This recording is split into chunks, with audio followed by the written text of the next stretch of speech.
তো এরা একটা সন্ত্রাসী গ্রুপ নিয়ে ইউনিভার্সিটি দখল করে পাচারা করছে।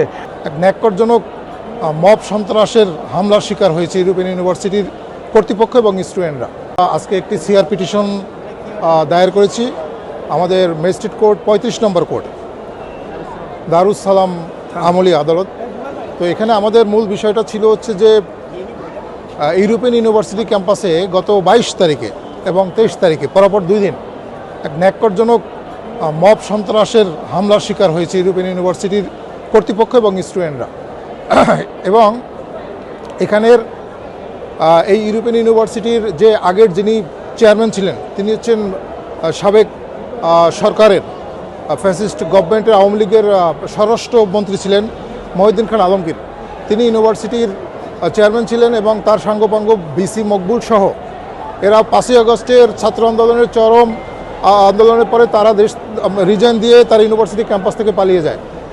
পরবর্তীতে যারা বোর্ড অফ ট্রাস্টিতে ছিল ইউজিসির অনুমতি নিয়ে, বিশ্ববিদ্যালয় মঞ্জুরি কমিশনের অনুমতি নিয়ে, আরজিএসসির অনুমোদন নিয়ে তারা হচ্ছে এই বিশ্ববিদ্যালয়টা সুন্দরভাবে শিক্ষা কার্যক্রম চালিয়ে আসতেছিল। কিন্তু সেই আগের যে কমিটিতে যারা ছিল তারা অন্যায়ভাবে এবং মব সন্ত্রাস তৈরি করে স্থানীয় কিছু সন্ত্রাসী বাহিনীর সহায়তা নিয়ে তারা আবার বিশ্ববিদ্যালয় ক্যাম্পাসটাকে অরাজকতা তৈরি করে বিশ্ববিদ্যালয়টাকে দখলে নিতে চাচ্ছে মাসেল পাওয়ার দিয়ে। সেজন্য তারা গত 22 তারিখে তারা হচ্ছে দুপুর 2টার দিকে প্রায় হচ্ছে 35-40 জন অস্ত্রশস্ত্র এবং পিস্তল নিয়ে তারা এই ক্যাম্পাসের মধ্যে প্রবেশ করে তারা বর্তমান যিনি চেয়ারম্যান আছেন তার রুমে প্রবেশ করে তার রুম ভাঙচুর করে, তার নেম প্লেট ফেলে দেয়, বিসির রুম ভাঙচুর করে, প্রক্টর রুম ভাঙচুর করে। আমাদের যিনি প্রক্টর তিনি একজন অবসরপ্রাপ্ত মেজর আমিনুল সাহেব, ওনার দিকে পিস্তল তাক করে 3 নম্বর আসামি মকবুল সাহেব সাবেক বিসি, উনি পিস্তল তাক করে বলে যদি বিশ্ববিদ্যালয় কালকে থেকে দেখি তাহলে গুলি করে মেরে ফেলবো। এবং যে বাদী উনি বিশ্ববিদ্যালয়ের হচ্ছে লিগ্যাল অ্যাফেয়ার্সের ডিরেক্টর, ওনার রুমে হচ্ছে এই সন্ত্রাসীরা প্রবেশ করে এই 3 নম্বর আসামি যিনি আগের বিসি ছিলেন মহিউদ্দিন খান আলমগীরের ব্যবসায়িক পার্টনার এই মকবুল সাহেব, তিনিও এই বাদীর রুমে প্রবেশ করে তার দিকে পিস্তল তাক করে তাকেও মেরে ফেলার হুমকি দেয়। আমরা এখানে আসামি করেছি চিহ্নিতভাবে। আমরা 1 নম্বর আসামি এখানে হচ্ছে সাবেক স্বরাষ্ট্রমন্ত্রী এবং এই বিশ্ববিদ্যালয়ের যিনি হচ্ছেন চেয়ারম্যান ছিলেন মহিউদ্দিন খান আলমগীর, উনি 1 নম্বর আসামি, কারণ ওনার প্ররোচনায় এবং ওনার মদদে ওনার নির্দেশে এই ন্যাক্কারজনক হামলাটা করেছে। 2 নম্বর আসামি হচ্ছে তথাকথিত এটাকে আমরা হানি ট্র্যাপ বলে যাকে চিনি, ফারজানা আলম মহিউদ্দিন খান আলমগীরের একান্ত সহযোগী ছিল। সে 2 নম্বর আসামি, তাকে বিশ্ববিদ্যালয়ের ডিন হিসেবে মহিউদ্দিন খান আলমগীর নিয়োগ দিয়েছিল এবং তার বিরুদ্ধে জালিয়াতির মামলা আমরা করেছি। তার সমস্ত সার্টিফিকেট সিআইডির প্রমাণে এসেছে, সব সার্টিফিকেট তার ভুয়া। এবং 3 নম্বর আসামি সাবেক যিনি ভিসি ছিলেন মহিউদ্দিন খান আলমগীরের সময়। এবং অন্যান্য আসামিরা হচ্ছে আমরা চিহ্নিত করে দিয়েছি, এরা হচ্ছে ওই এলাকার ভাড়াটে সন্ত্রাসী এবং কিছু গুপ্ত যাদেরকে আমরা চিনি না, অজ্ঞাতনামা 30-35 জন দিয়েছি। বিশ্ববিদ্যালয় দীর্ঘ 12 বছর যাবৎ চলছিল।